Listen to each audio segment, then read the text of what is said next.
The great German philosopher Martin Heidegger once said that the things that are most difficult to think about are the things that are most familiar to us.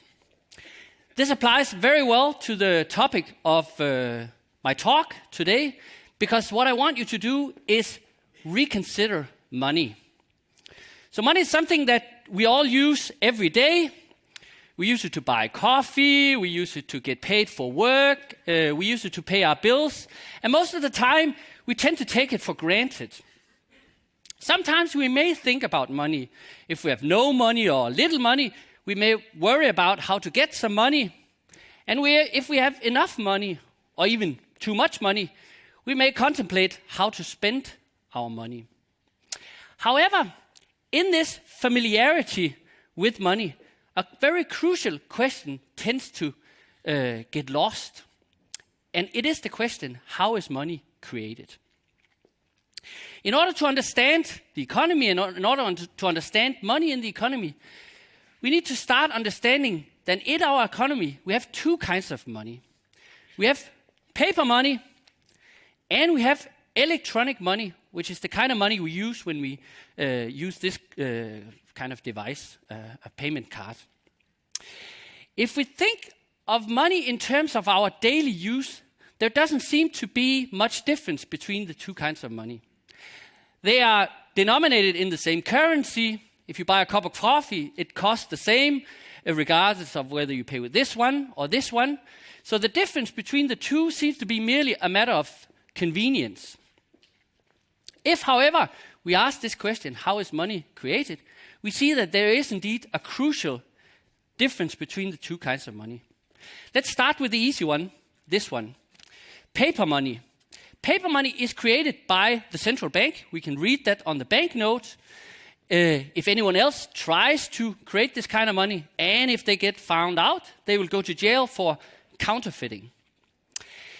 Electronic money, however, is a little trickier. The accounts that we have in our banks are called deposit account. And that may sound as if, so this kind of money is just this kind of money deposited in the bank. And in principle, that could be the case. It is, however, very misleading in terms of understanding how money works in the economy.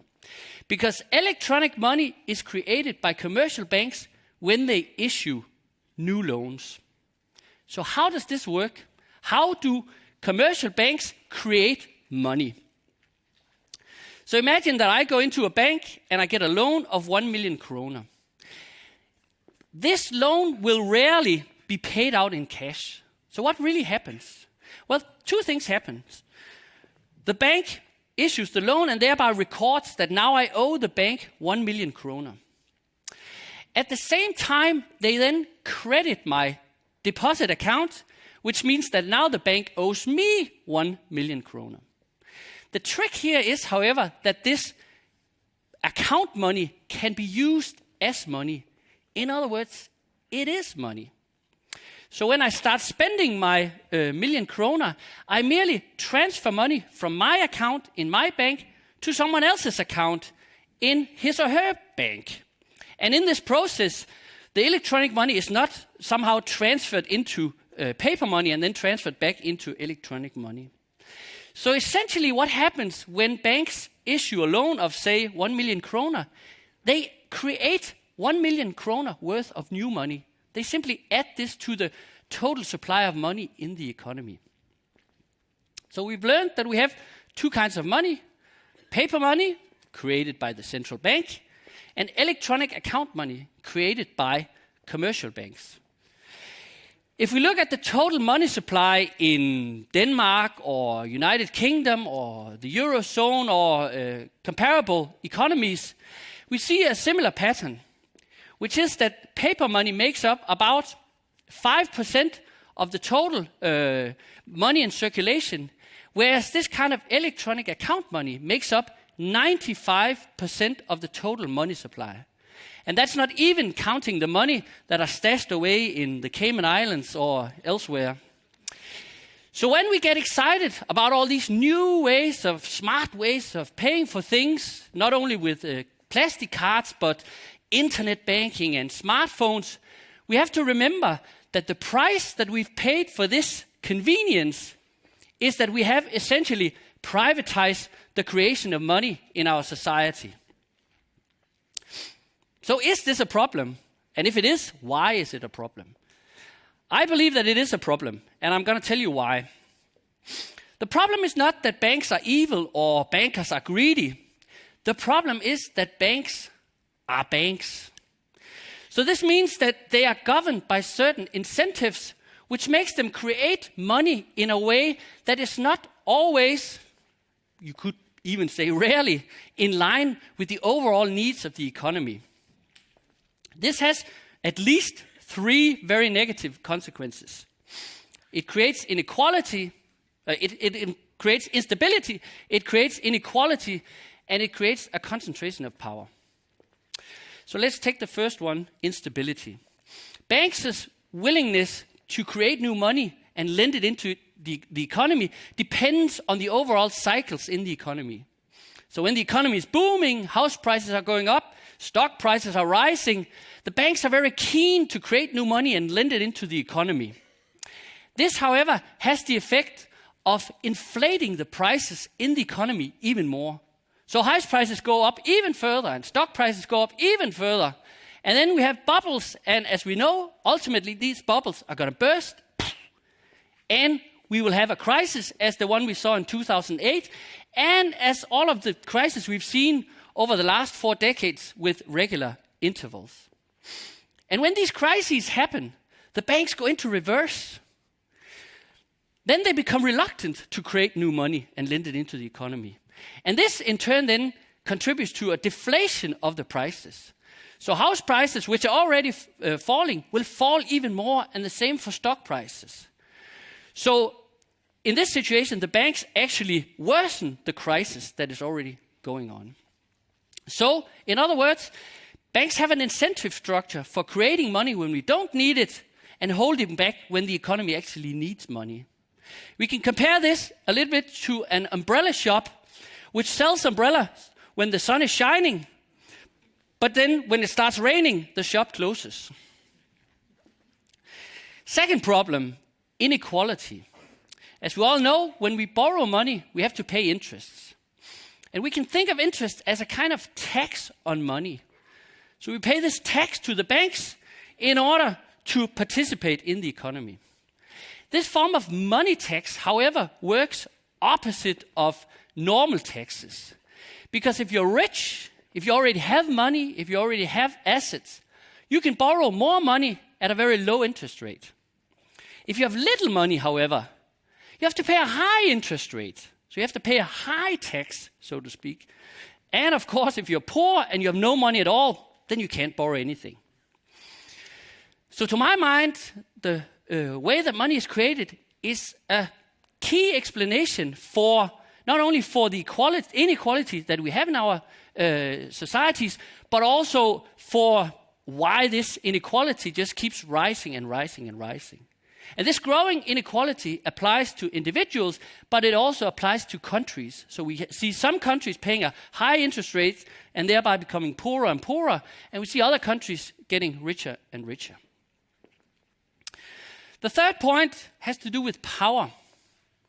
So if you can decide when to create new money, if you can decide how much new money to create, if you can decide the price at which this money is lent into the economy, and for what purposes it is lent into the economy, then you have enormous power, not only over the economy, but over society at large.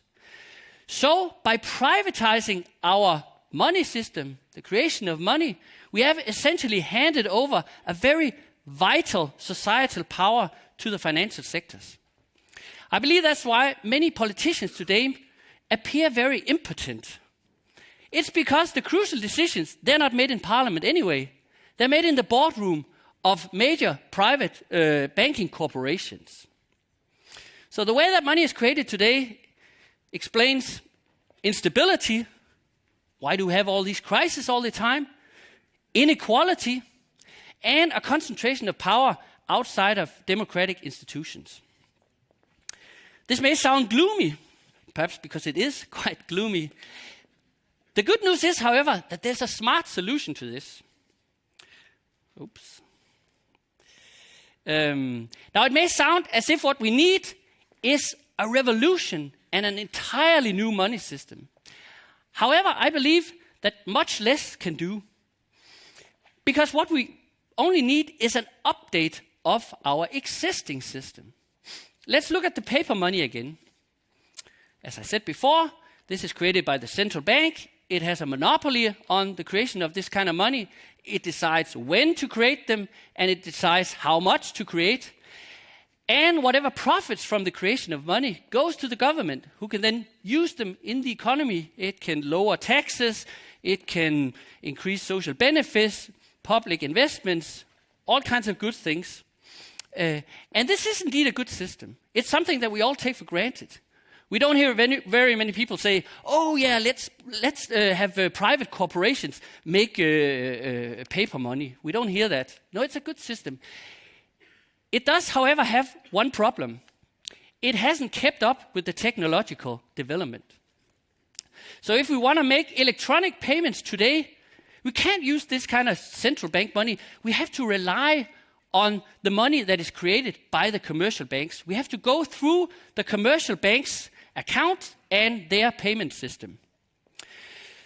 So what we need to do, basically, in order to solve these problems, is to update the central bank's old monopoly on money creation, so that it counts not just for paper money, but also for electronic money.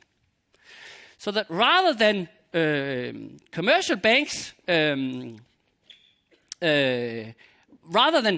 depending on the commercial banks for our electronic payments, we should all have an account with the central banks, so that when we want to make electronic payments, we can simply transfer money from our account in the central bank to someone else's account in the central bank. Now, where would this lead commercial banks? Would they be put out of business?